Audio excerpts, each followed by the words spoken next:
Good afternoon, Southwest Florida. I'm Bri Walling. This Naples Herald Lunch Break is sponsored by our friends at Fusillo Kia of Cape Coral. This afternoon, we'll tell you about the Fort Myers Beach fugitive being tracked down and caught, a lead deputy running from Fort Myers to the Capitol for fallen law enforcement officers, and more.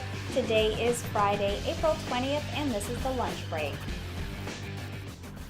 Sergeant Sammy Gonzalez joined the Lee County Sheriff's Office to make a difference, and now he faces one of his biggest challenges by running to the state's capital in support of the families of police officers killed in the line of duty.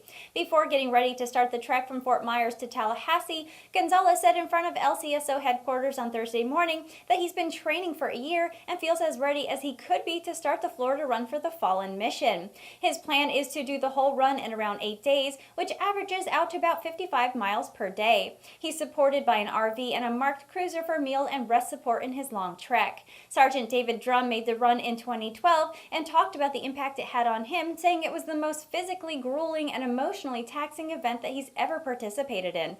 In the last year, Gonzalez has raised over $20,000 for COPS, the Concerns of Police Officers, an organization which provides resources to help rebuild the lives of surviving families of law enforcement officers killed in the line of duty. He will hand the check over personally at the Law Enforcement Memorial in Tallahassee. The efforts of Gonzalez were recognized by Francis Rooney, who entered the plans for the run into the congressional record.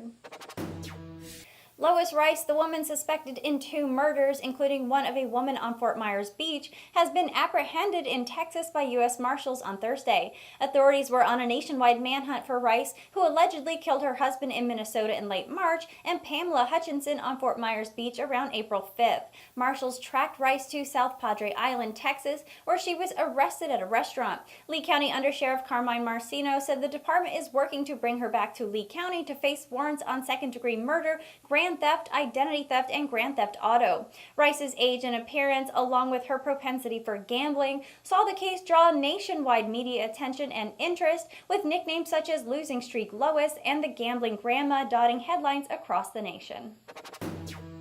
Wells Fargo is being fined a combined $1 billion by 2 federal regulators for abuses tied to its mortgage and auto lending businesses. The bank will pay half to the Office of the Comptroller of the Currency, its main bank regulator, and the other half to the Consumer Financial Protection Bureau. It's the first fine that Mick Mulvaney, appointed as acting director of the CFPB by President Trump, has imposed since he took over the bureau in late November. Wells Fargo was fined $100 million by the CFPB in September of 2016 after its employees opened as many as 3.5 million bank accounts and credit card accounts without getting customers' authorization, and the bank has been under investigation for other practices since then. Suzette Kilo's eminent domain Supreme Court case now has a Hollywood ending, just not the one she'd hoped for. What Kilo wanted when she took her case to the High Court more than a decade ago was to get to stay in her little pink house in New London, Connecticut.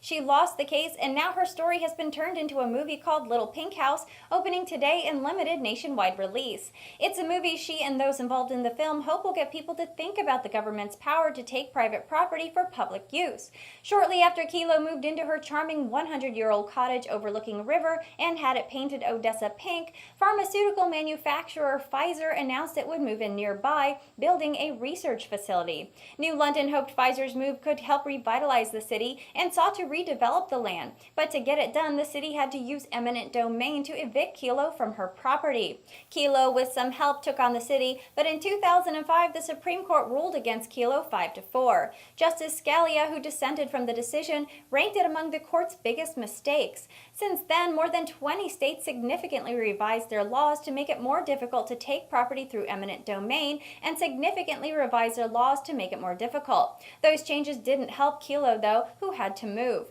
Despite the lengthy legal battle, her land still stands empty, and Pfizer announced in 2009 that it was leaving New London. And that was a lunch break for today. I'm Bri Walling. For your twice daily news fix, head over to the Naples Herald YouTube channel and subscribe.